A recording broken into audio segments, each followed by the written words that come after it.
Assalamualaikum warahmatullahi wabarakatuh. Dalam segmen ekspedisi kali ini, gue akan bercerita tentang pengalaman gue mendaki Gunung Aconcagua, gunung tertinggi di Amerika Selatan, salah satu dari 7 summit dunia. Nantinya gue akan membuka lagi catatan perjalanan gue di tahun 2010 yang lalu.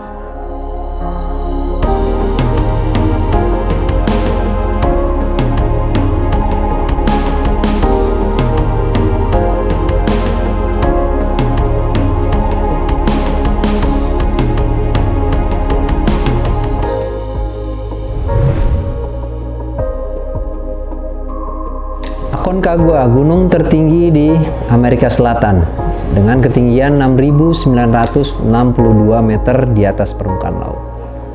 Waktu itu di tahun 2010 gue berkesempatan untuk bisa mendaki Gunung Aconcagua. Memang udah ada tanda-tanda sejak dulu mungkin.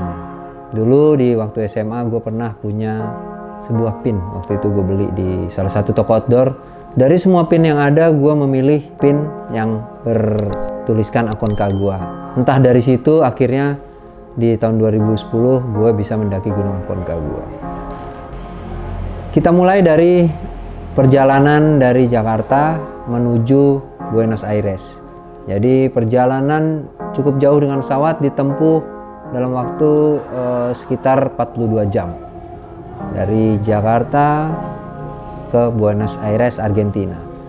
Dari situ karena gue menggunakan salah satu operator guide di Argentina, gue udah dijemput dengan kendaraan mereka di airport di Buenos Aires.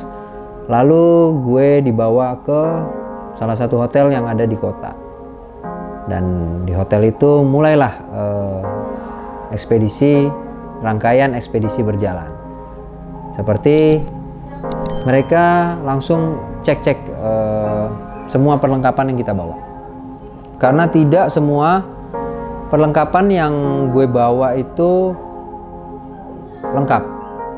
Sebagian ada yang memang disewa di Buenos Aires. Karena contoh sepatu. Nah, down jacket juga yang minus 40, yang tahan di minus 40. Itu memang nggak perlu kayaknya kita beli karena nggak kepake juga di Indonesia. Makanya mereka menyarankan dari awal barang-barang yang tidak perlu dibeli bisa disewa di Argentina. Cukup detail untuk guide memeriksa list barang apa saja yang kita butuhkan selama pendakian selama 21 hari. Jadi package expeditionnya sendiri itu 21 hari, mulai dari penjemputan di airport sampai nanti diantar kembali ke airport. Satu malam sempat bermalam di Buenos Aires. Setelah mereka semua cek perlengkapan, cek peralatan, dan apa peralatan yang gue dan tim gue kurang, itu akhirnya gue diantar ke satu range shop. Mereka merental banyak sekali alat-alat yang dibutuhkan untuk pendaki yang akan mendaki ke Aconcagua. Waktu itu disarankan untuk sepatu yang double boot. Yang kedua adalah down jacket dan sleeping bag yang rekomen untuk di ketinggian di atas 6000 mdpl. Setelah peralatan lengkap, kembali ke hotel lalu menunggu besok paginya kita mengarah ke Penitentes. Di situ sepanjang perjalanan melewati pegunungan Andes. Jadi Aconcagua termasuk dalam pegunungan Andes. Di Penitentes juga sempat bermalam satu malam di situ waktu itu. Di situ kembali kita checklist alat, jangan sampai ada yang tertinggal, dan memisahkan alat. Jadi sebagian alat yang kita tidak bawa trekking akan ditaruh di satu duffel bag untuk langsung ditransport, oper langsung ke base camp. Jadi alat-alat yang tidak dipakai saat perjalanan itu langsung dijalankan duluan. Jadi selama perjalanan saya hanya membawa sebuah backpack yang isinya down jacket dan alat survival kit tentu, ditambah snack, ditambah makanan-makanan yang diberikan guide ke kita untuk perjalanan dari pagi hingga sore hari. Dimulai dari hari pertama. Hari pertama itu targetnya adalah Confluencia. Confluencia itu terletak di ketinggian 3.800 meter di atas permukaan laut.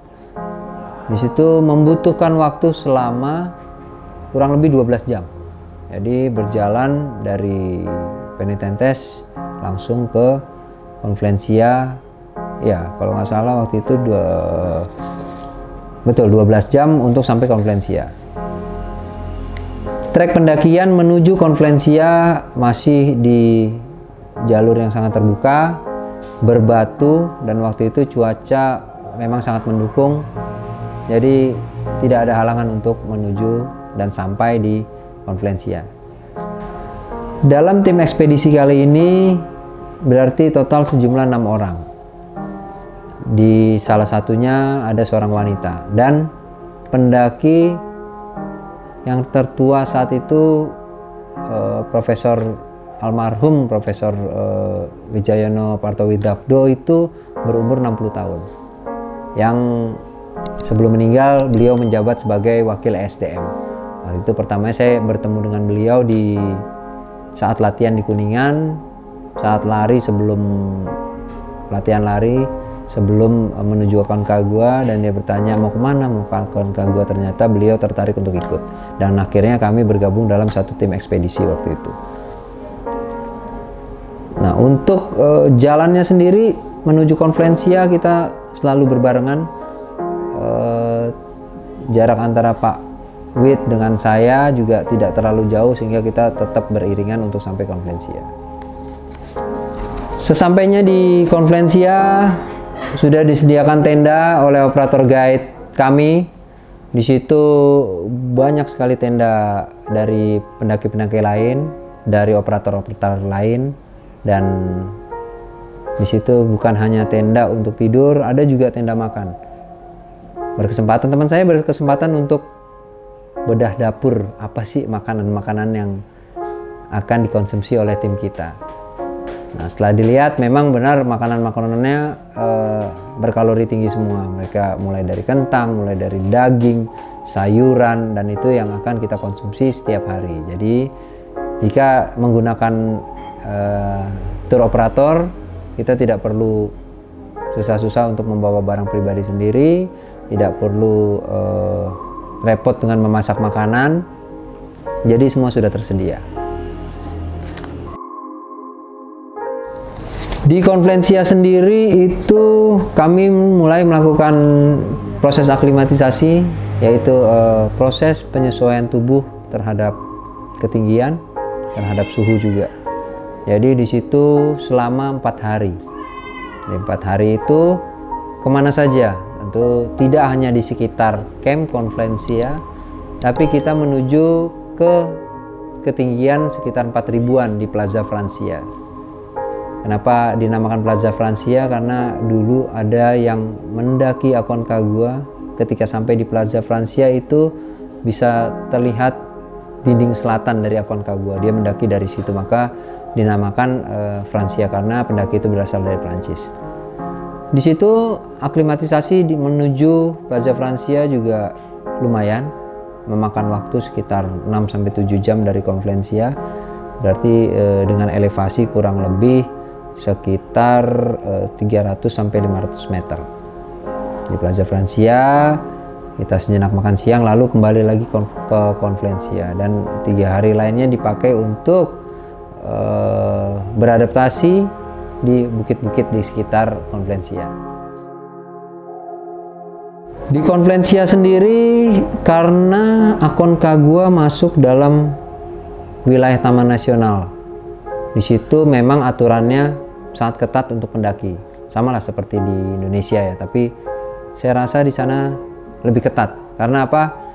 Di sana setiap pendaki wajib untuk cek kesehatan. Jadi bukan cuman syarat kesehatan yang hanya surat dokter kita bisa naik gitu. Kayak di Indonesia kan lazimnya begitu. Yang penting ada surat dokter kita naik. Tapi di sana sangat berbeda teknisnya. Kita benar-benar diperiksa oleh dokter lapangan di ketinggian 3.800 di camp itu. Setiap orang wajib menjalani pemeriksaan dan ada logbooknya di tour operator kita. Ketika kita sehat, kita akan dapat surat rekomendasi untuk melanjutkan ke base camp induk, yaitu di Plaza de Mulas 4.200 meter di atas permukaan laut. Beberapa teman gue dinyatakan lulus. Ada yang beberapa juga tidak terlalu baik kondisinya, termasuk gue. Kenapa? Karena waktu itu, nah ini satu tips buat teman-teman ketika mungkin berbeda fisik, berbeda kebiasaan. Saya waktu itu masih merokok, jadi tenggorokan saya sedikit kering dan merah. Dengan kondisi seperti itu, saya tidak diizinkan untuk naik ke base camp induk di Plaza de Mulas. Jadi saya sempat extend selama 1 hari untuk memulihkan kondisi saya sampai tenggorokan saya tidak merah. Nah, ini yang saya bilang, tidak main-main ketika kita cek kesehatan. Ketika kondisi kita tidak benar-benar cuman merah aja di tenggorokan, kelihatan dokter periksa, ya kita nggak boleh naik. Konsekuensinya kita tunggu. Nah, waktu itu gimana caranya? Ya saya banyak minum air, tapi dalam waktu sehari ya berusaha bagaimana tidak merah lagi tenggorokan, tidak merasa gatal. Akhirnya stop untuk merokok. Mulai dari saat itu sampai turun itu saya udah nggak ngerokok lagi. Jadi keesokan harinya mulailah tim bergerak menuju base camp induk Plaza de Mulas. Sama perjalanan ke Plaza de Mulas itu sekitar 8 jam. Mulai dari Confluencia 3.800 sampai ke 4.200. Ya 400 meter memang, tapi membutuhkan waktu sekian banyak, lumayan panjang. Perlahan kita berjalan, kondisi jalan tetap berbatu, tidak ada salju sama sekali sampai di base camp 4.200 Plaza de Mulas. Setelah 8 jam berjalan, akhirnya tim sampai di Plaza de Mulas. Nah, di situ saya cukup tercengang, agak tercengang aja. Sebuah base camp yang besar dengan seperti lapangan yang luas. Di situ banyak tenda-tenda besar yang termasuk tenda makan, tenda pendaki, tenda medis. Di situ juga ada untuk mandi air panas mereka sediakan, tapi kita harus bayar. Waktu itu kalau nggak salah mandi air panas itu $10. Di situ benar-benar kita dipersiapkan semua, dan beberapa hari juga wajib melakukan aklimatisasi menuju ketinggian berikutnya. Ketinggian berikutnya untuk melakukan aklimatisasi itu di Camp 1, 5.100 meter di atas permukaan laut. Kembali di base camp 4.200 kita diperiksa semua. Kondisi fisik siapa yang drop diperiksa. Jadi pemeriksaannya memang tidak hanya dilakukan dengan melihat, si guide tetap menggunakan oximeter sehingga bisa terukur apakah kita mampu untuk meneruskan perjalanan, apakah tubuh kita sudah beraklimatisasi dengan maksimal sehingga bisa melanjutkan ke camp 1. Di situ banyak drama terjadi karena ada teman-teman yang tidak direkomendasikan. Ada yang diperiksa dokter, ternyata seperti paru-parunya sudah ada sedikit cairan menurut pemeriksaan dokter. Tapi teman saya di situ merasa enggak kok, gue baik-baik aja. Jadi semua kompromi. Kita kompromikan bagaimana kita bisa terus melanjutkan ke camp 1. Waktu itu masih dalam proses aklimatisasi. It's not the acclimatization problem in the group, okay? Judy is the only people who have a problem with acclimatization. The doctor says he cannot go up. Also recommended to Asmat not go up. But in your case, Asmat is not you're acclimatized. Your level saturation is high, but the problem is your physical condition. And the problem in the group is the physical condition. Di akun Kagua, berdasarkan cerita, berdasarkan riset, memang ada satu tantangan yang dapat terjadi kapanpun. Ya, itu kalau yang kita ketahui seperti bahasanya adalah objective danger. Nah, di akun Kagua sendiri ada yang namanya Viento Blanco. yaitu angin berkecepatan sangat cepat di atas 100 km per jam. Itu menjadi momok bagi setiap pendaki yang akan mendaki Aconcagua. Seperti yang kita ketahui, pendahulu kita almarhum Norman Edwin dan Didik Samsu juga meninggal di Aconcagua dikarenakan cuaca yang buruk. Mulai dari situ waktu gue naik ke 5100 cuaca memang di weather forecast guide udah ngingetin, karena di basecamp ada jaringan internet juga. Dia ngelihat weather forecastnya, ini not good nih, ini nggak bagus, tapi kita coba untuk sampai di 5100. Kita mencoba di hari pertama, beberapa yang sampai, saya juga sampai ke 5100. Ada Miranti, dia cuma setengah jalan akhirnya turun ke bawah. Di hari kedua kita coba untuk camp, akhirnya di hari kedua beberapa orang yang disepakati bisa untuk naik untuk camp di atas, akhirnya kita camp di atas. Di situ memang kondisi sangat mengerikan. Jadi badai di malam itu kita diserang badai yang begitu dahsyat. Akhirnya keesokan paginya guide memutuskan, oke, kita pertimbangkan ini tidak di camp 1. Akhirnya kita turun lagi ke base camp di Plaza de Mulas 4200. Di situ semua melihat perakhiran cuaca, kita buka laptop, kita lihat weather forecast selama seminggu ke depan. Memang di weather forecast sendiri itu cuaca tidak direkomendasikan. Akhirnya malam itu terjadi sebuah drama lagi gitu. Drama tawar-tawaran gitu. Kita udah jauh-jauh dari Indonesia, masa kita nggak bisa meneruskan perjalanan. Kita nego, tapi kita juga cukup logis untuk melihat jika tidak mungkin ya kita tidak maksa. Akhirnya tidak mungkin dan kita memutuskan tidak untuk kembali ke bawah. Kita memutuskan untuk stay. Kita lihat weather forecast minggu ke depan jelek. Sementara jika sudah seminggu ke depan jelek, paket ekspedisi sudah berakhir. Jadi kita memutuskan untuk extend. Jadi kita bayar lagi untuk bilang ke operator guide-nya, oke, kita kalau menunggu cuaca kita nggak ada yang tahu, ya udah mau nggak mau daripada kita turun lagi. Keputusan tim saat itu kita bayar lagi, kita extend selama 1 minggu untuk mendapatkan window, untuk mendapatkan celah yang bagus untuk summit. Dari camp 1, camp 2, camp 3 sampai dengan summit.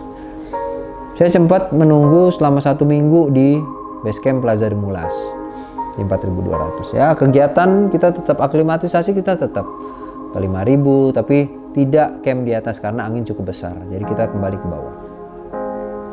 Beberapa pendaki nekat.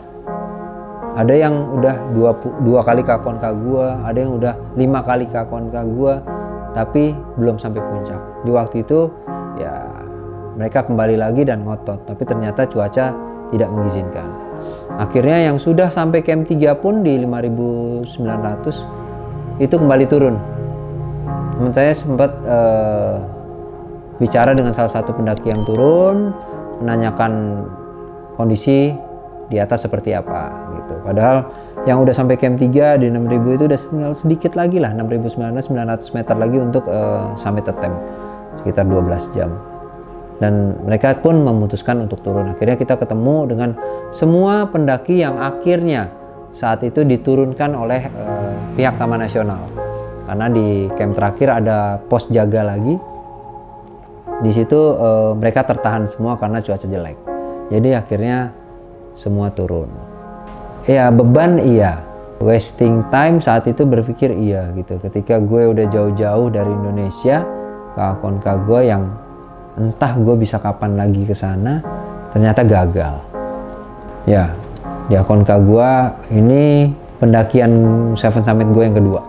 Pertama gue pernah ke tahun sebelumnya gue ke Elbrus, berhasil sampai puncak, tapi di Aconcagua gue belum berhasil ternyata karena ada kendala cuaca.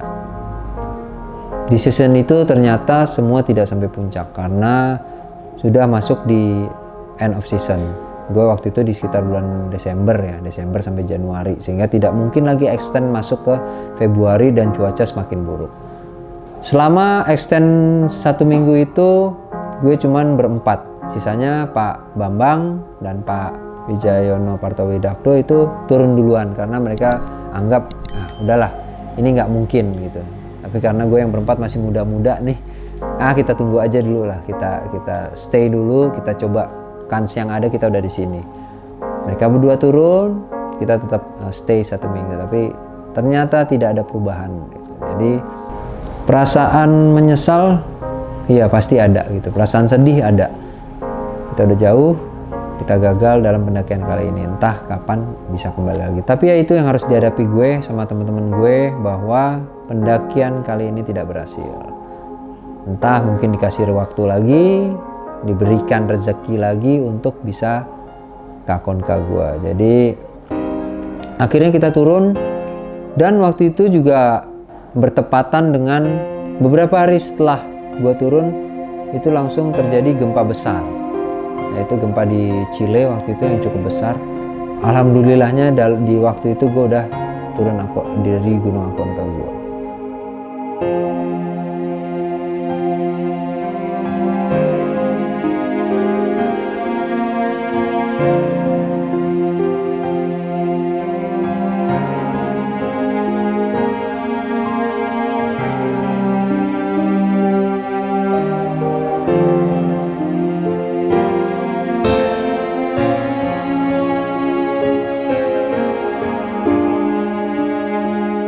Memang cerita-cerita drama itu bisa kita lihat nanti di video dokumentasi saya. Gimana sih sulitnya saat kita memutuskan untuk tidak melanjutkan perjalanan. Gimana sih sedihnya gue, sedihnya teman-teman untuk tidak melanjutkan perjalanan dan harus kembali. Tapi semua itu terhibur akhirnya dengan pikiran yang logis bahwa kalau kita memaksakan pun akan berbahaya bagi diri kita sendiri gitu. Kita juga nggak mau nyusahin orang lain. Dan ditambah aturan yang ketat di Taman Nasional Aconcagua yang benar-benar menjaga pendaki supaya tidak melakukan hal-hal yang nekat untuk mencoba untuk ke puncak. Disitulah perjalanan saya berakhir di Aconcagua. 21 hari ditambah extend 7 hari, total menjadi 28 hari, dan ternyata saya hanya sampai di Camp 1 di 5.100 meter di atas permukaan laut. Agak berat memang menutup catatan perjalanan Aconcagua dengan ketidakberhasilan, tapi ya manusia berencana, Tuhan yang menentukan. Dari situ saya belajar sebuah tujuan tidaklah selalu berhasil dengan apa yang kita harapkan.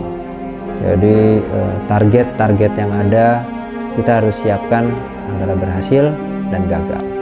Tapi yang penting kita tetap aman, kita tetap logis untuk berpikir bahwa hidup kita lebih berharga dari apapun. Ditambah kita tidak boleh merepotkan banyak orang.